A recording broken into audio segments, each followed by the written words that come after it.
পৃথিবীতে মুসলিমদের যে কয়টি গুরুত্বপূর্ণ ও পবিত্র স্থান রয়েছে তার মধ্যে একটি হলো সিরিয়া। দেশটির সঙ্গে গোটা বিশ্বের মুসলমানদের রয়েছে গভীর ঐতিহাসিক সম্পর্ক।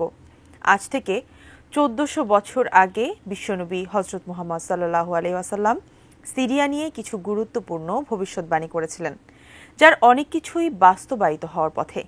সিরিয়া নিয়ে আসলে কি এমন ভবিষ্যদ্বাণী করেছিলেন রাসূল সাল্লাল্লাহু আলাইহি ওয়াসাল্লাম? বিস্তারিত জানাচ্ছেন আরিফ হাসান। সিরিয়া পৃথিবীর প্রাচীন সভ্যতা সংস্কৃতির দেশ। সিরিয়া শুধু মধ্যপ্রাচ্যের একটি দেশ নয়, এটি ইসলামের ইতিহাস ও সংস্কৃতির সঙ্গে গভীরভাবে জড়িত। এই অঞ্চলটি ইসলাম পূর্ব যুগ থেকেই গুরুত্বপূর্ণ। এই ভূমিতে জন্মগ্রহণ করেছেন অসংখ্য নবী রাসূল। ইসলাম পূর্ব যুগে এই অঞ্চলকে শাম নামে ডাকা হতো। বর্তমানের সিরিয়া, ফিলিস্তিন, লেবানন এবং জর্ডান ছিল একত্রে এই শাম নামের অংশ। রাসূলুল্লাহ সাল্লাল্লাহু আলাইহি ওয়াসাল্লাম শামের ভূখণ্ডকে মুসলিমদের দ্বিতীয় হিজরত ভূমি হিসেবে উল্লেখ করেছেন। রাসূলুল্লাহ সাল্লাল্লাহু আলাইহি ওয়াসাল্লাম বলেছেন, শাম হবে ইসলামের শেষ দুর্গ। শাম হবে কিয়ামত পূর্বকালীন গুরুত্বপূর্ণ ঘটনার কেন্দ্রস্থল। এখানে ইমাম মাহদীর নেতৃত্বে মুসলিমরা ঐক্যবদ্ধ হবে। এই অঞ্চলে ঈসা আলাইহিস সালাম দাজ্জালকে পরাজিত করবেন। সঠিক প্যাড আর সঠিক তথ্য দিয়ে এসব সামলে নিব এক হয়ে। Mona Lisa sanitary napkin. রাসূলুল্লাহ সাল্লাল্লাহু আলাইহি ওয়াসাল্লামের ভবিষ্যদ্বাণীতে উল্লেখিত হয়েছে শামের গোতা শহর, যা দামেস্কের পাশে অবস্থিত। এটি হবে মুসলিমদের মহাযুদ্ধের সময়কার প্রধান ঘাঁটি। হযরত আবু দারদা রাদিয়াল্লাহু আনহু সূত্রে বর্ণিত, রাসূলুল্লাহ সাল্লাল্লাহু আলাইহি ওয়াসাল্লাম বলেছেন, শাম আল্লাহর পছন্দনীয় ভূমি। আল্লাহ এই ভূমি ও এর মানুষদের রক্ষা করবেন। রাসূলুল্লাহ সাল্লাল্লাহু আলাইহি ওয়াসাল্লাম ইরশাদ করেন, ইসলামী বাহিনী শিগগিরই কয়েকটি দলে দলবদ্ধ হবে। একটি দল শামে, একটি ইয়েমেনে ও অন্য একটি ইরাকে।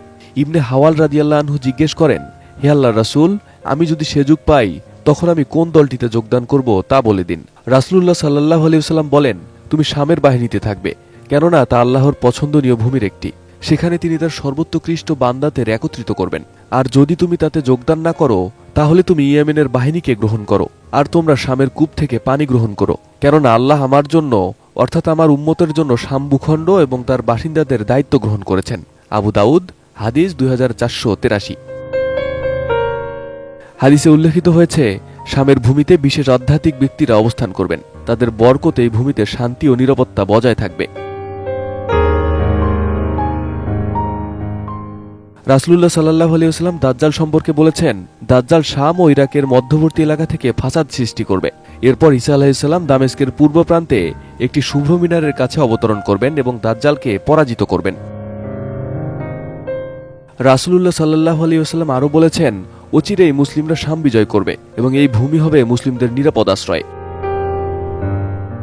সিরিয়া সম্পর্কিত এসব ভবিষ্যদ্বাণী ইসলামের ভবিষ্যৎ পরিকল্পনা ও কিয়ামত পূর্ব সময়ে মুসলিম উম্মার ভূমিকা নিয়ে গভীর বার্তা বহন করে। শামের বরকতময় এই ভূমি আজও মুসলিম উম্মার জন্য একটি গুরুত্বপূর্ণ আশ্রয়স্থল এবং এর গুরুত্ব চিরকালীন।